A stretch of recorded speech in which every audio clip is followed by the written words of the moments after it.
कि ये हमारे ही समाज का बच्चा है, इसको न्याय मिलना चाहिए। 2 मिनट बात नहीं करवा सकते थे? नहीं करता हूँ, मैं सच बता रहा हूँ। राजनीति करता, इस भर्ती ने मुझे हर पल मारा है। मुझे उसी मौर्य सभा यहाँ थी, एक मौर्य सभा, उसमें हरपाल मौर्य जी आए थे, तो उन्हीं की सभा में मैं आया था। गया था, मैं गलत मांग नहीं कर रहा हूँ, मेरे पास आयोग की रिपोर्ट है।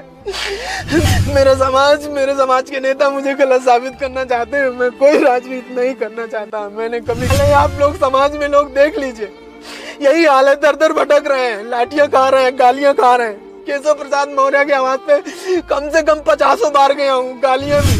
हम कहाँ जाए, किसके पास जाए? हम सत्ता, हम और कुछ नहीं कहना चाहेंगे। मेरा नाम अमित मौर्य है। यही हमारे गांव के पास में एक अमरपाल मौर्य जी एक छोटा सा कार्यक्रम था, मौर्य सभा, उसी में आए थे और जितने मौर्य थे, मौर्य समाज के लोग आए थे। तो हमने सोचा कि जो हमारी पीड़ा है, 640 दिनों की पीड़ा है, लखनऊ के इको गार्डन में जो एक जेल हुआ करती थी, उसमें हम लोगों ने बिताया है, वो दर्द हम इनसे कहेंगे और इनसे बताएंगे। तो ये राज्यसभा सदस्य हैं, हो सकता है हमारी बात वहाँ तक पहुँचाएं। मोदी जी से मिलते रहते हैं, योगी जी से मिलते रहते हैं, तो न्याय दिलाने की बात करें। मैं यही उम्मीद के साथ आया था, एक ज्ञापन लिया था, तो मैंने कहा सर 2 मिनट मुझसे बात करनी है।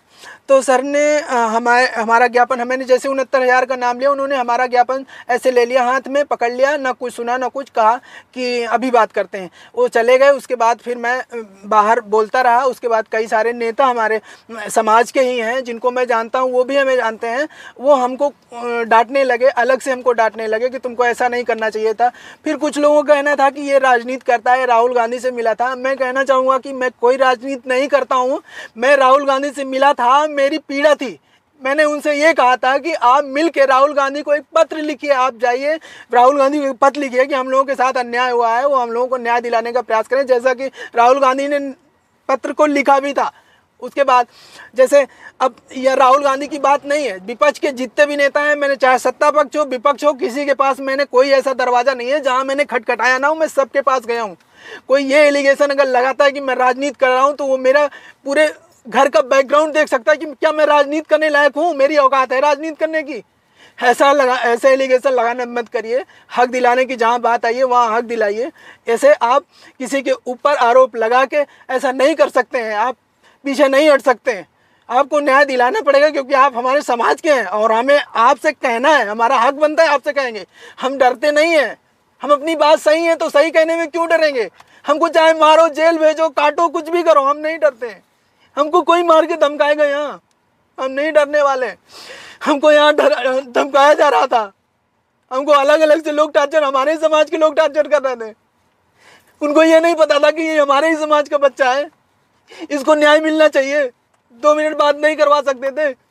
बात भी करवाए तो हमको वहां हड़काया जा रहा था, वहां मुझे धमकी दी जा रही थी, क्योंकि मैं वहां अकेले था। हमारे समाज के लोग ऐसे देख रहे थे, हमारे समाज के नेता ऐसे देख रहे थे, कुछ नहीं कर रहे थे। हमसे कह रहे थे ये राजनीति करता है, राहुल गांधी से मिला था। मैं राजनीति नहीं करता हूँ, मैं सच बता रहा हूँ, राजनीति करता। इस भर्ती ने मुझे हर पल मारा है। मुझे बस यही मन करता है, मुझे जीने का मन नहीं करता। मैं सोचता हूँ कब मर जाऊं ऐसे टार्चर होने से ज्यादा, क्योंकि मैं सही हूँ, मैं गलत नहीं हूँ।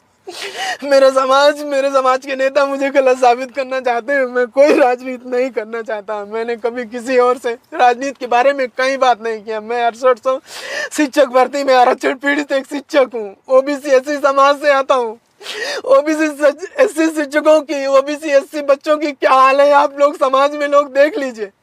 यही हाल है, दर दर भटक रहे हैं, लाठियां खा रहे हैं, गालियां खा रहे हैं। केशव प्रसाद मौर्य की आवाज पे कम से कम 50 बार गया हूँ, गालियां मिली है। एक बार मुलाकात हुई तो उन्होंने कहा कि हम मौर्य सभा बनाने आते हो। उसी मौर्य सभा यहाँ थी, एक मौर्य सभा, उसमें हरपाल मौर्य जी आए थे, तो उन्हीं की सभा में मैं आया था। मैंने सोचा कि वो मेरी बात रखेंगे, वो मेरी बात सुनेंगे, मेरा दर्द सुनेंगे, लेकिन उन्होंने सुनने से मना कर दिया। मुझे अलग से हड़काया। कई सारे नेता थे हमारे, कई ब्लॉक प्रमुख थे, विधायक जी भी थे, लेकिन किसी ने मुझसे बात करना उचित नहीं समझा। सिर्फ मुझे डांटने के सिवा, मुझे आरोप लगाने के सिवा किसी ने कुछ भी नहीं समझा।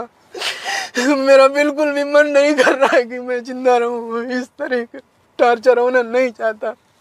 लोग मुझे सुनना ही नहीं चाहते, मेरा दर्द क्यों नहीं सुनना चाहते लोग, हमें ये नहीं समझ में आता।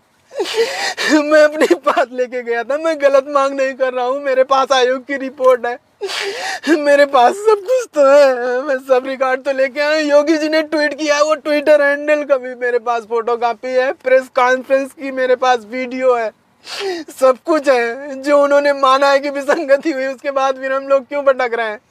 हमारी जगह 6,800 सामान्य वर्ग के अभ्यर्थी नौकरी कर रहे हैं और हमको सड़कों पे भटकाया जा रहा है, हमको राजनीतिक बताया जा रहा है, हमको टॉर्चर किया जा रहा है, हमको धमकी दी जा रही है। हम एक गरीब परिवार से आते हैं, इसलिए हमारे साथ ही अत्याचार किया जा रहा है।